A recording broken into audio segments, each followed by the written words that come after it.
एक समय की बात है, राजा नीलकमल के राज्य में एक बकरी चराने वाला रहता था। उसका नाम टेपा था, लेकिन उसको सब लोग बकरी चराने वाला या छागेर गोरखिया नाम से जानते थे। एक दिन गोरखिया नदी किनारे बकरी चरा रहा था।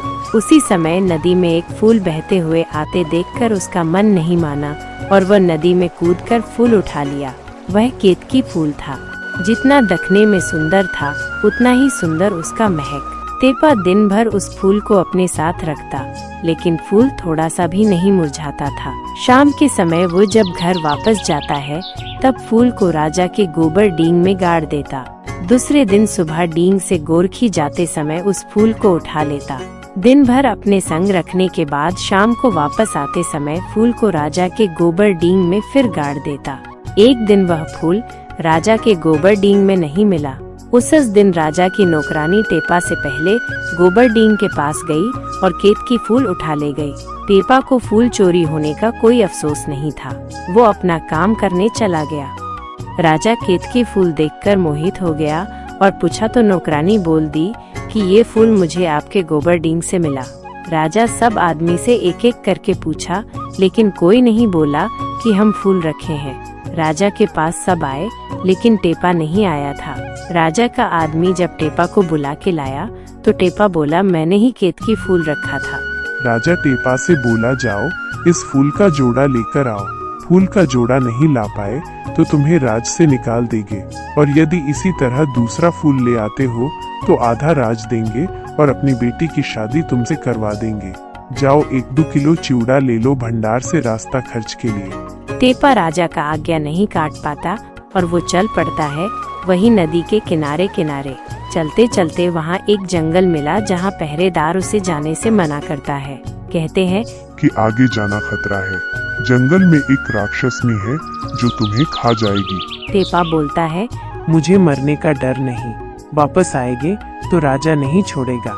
इससे अच्छा है कि आगे काम के प्रयास से मरे। इतना कहकर टेपा आगे बढ़ जाता है। थोड़ी दूर जाने पर एक राक्षसनी मुंह खोलकर टेपा को खाने दौड़ी। टेपा राक्षसनी से कहता है, मौसी हम हैं, आप नहीं पहचाने? देखिए माँ, आपके लिए चिवड़ा भेजी है। तब राक्षसनी कहती है, हम नहीं पहचान पाए बेटा, मैं तो तुम्हें चुम्मा लेने आ रही थी। इतना कहकर वो चिवड़ा का गठरी उठाकर मुंह में डालना चाह रही थी। इतने में टेपा ने कुल्हाड़ी उठाया और राक्षसनी के गर्दन में वार किया। राक्षसनी मर गई। टेपा उसका कान काटकर आगे बढ़ गया।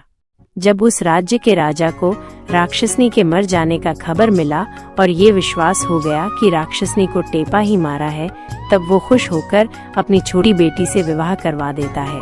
टेपा विदाई नहीं लिया और राजा से कहा कि जब हम केतकी फूल लेकर वापस आएंगे तब विदाई ले गए। चलते चलते एक दूसरा राज्य पहुंचा तो देखा कि सब रो रहे हैं, तो पता चला उस राज्य के राजा का बेटा मर गया है। ढिंढोरा पिटा जा रहा है कि जो कोई राजा का बेटा को बचाएगा उसको एक हिंसा राज्य और अपनी बेटी के साथ विवाह करवा देंगे। जो जिंदा नहीं कर पाए तो उस बैत को जान से मार देंगे। टेपा सोचा, हमको तो मरना ही है, यहाँ मरे चाहे अपना राज्य में मरे, फिर प्रयास करने में नुकसान क्या। वह राजा को अपना योजना बताया और उसके मुताबिक राजकुमार को शमशान घाट में दफना दिया जाता है। टेपा एक कांसा का बर्तन, डुबा और एक छोटी लकड़ी का टुकड़ा लेकर छिप जाता है। आधी रात को डायन किचन सब आती है और राजकुमार को गड्ढा से निकालकर साफ सुथरा करके एक जड़ी सूंघाकर जिंदा कर देती है। उससे खलने के बाद फिर दूसरा जड़ी सूंघाकर उसे मार देती है, फिर गड्ढे में दफना देती है। टेपा छिपकर दोनों जड़ी चुरा लेता है और कांसा का बर्तन जोर जोर से बजाने लगता है। डाकिन किचन सब डर से भाग जाती है।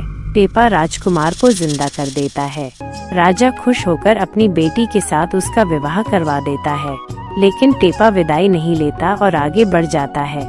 चलते चलते एक घने जंगल में पहुंच जाता है। वहां देखता है कि एक सुंदर लड़की झूला झूल रही है और उसके पास केतकी फूल है। वो समझ जाता है कि वो लड़की नहीं, राक्षसनी की बेटी है। अब वो करे तो क्या करे, आखिर उसको मरना ही है, चाहे ये राक्षसनी मारे चाहे अपना राजा। वो लड़की के पास जाता है तो वो टेपा को देखकर मोहित हो जाती है और उससे विवाह करना चाहती है। राक्षस राक्षसनी आते हैं तब उसकी बेटी गहना जेवर सब लेकर टेपा के संग भाग जाती है। टेपा अपनी बुद्धि से दोनों राक्षस राक्षसनी को मार देता है और केतकी फूल संग राक्षसनी की सुंदर बेटी के साथ वापस आता है। राजा की बेटी उसे सलाह देती है और कहती है, जाओ मेरे पिताजी के पास एक सोना का मुंगरा है, उसे विदाई के समय मांग लीजिएगा। टेपा विदाई के समय वही मुंगरा मांगता है और विदाई करके वापस आता है। फिर दूसरे राजा के पास जाता है। उसकी बेटी कहती है, मेरे पिताजी के पास एक बाड़ी हाथनी है और एक हाथे खड़म है, उसे भी मांग लीजिएगा। टेपा उसी तरह विदाई के समय बाड़ी हाथनी और हाथे खड़म ले चारों कोई हथनी के ऊपर बैठकर अपना राज्य में वापस आते हैं। राजा को केतकी फूल मिल जाने से वो खुश होता है और टेपा के साथ अपनी बेटी का विवाह करवाता है और आधा राज्य दे देता है। टेपा अपना बुद्धि बल और हिम्मत से सब जगह सफल हो जाता है। तीनों बहू के साथ हंसी खुशी रहने लगता है।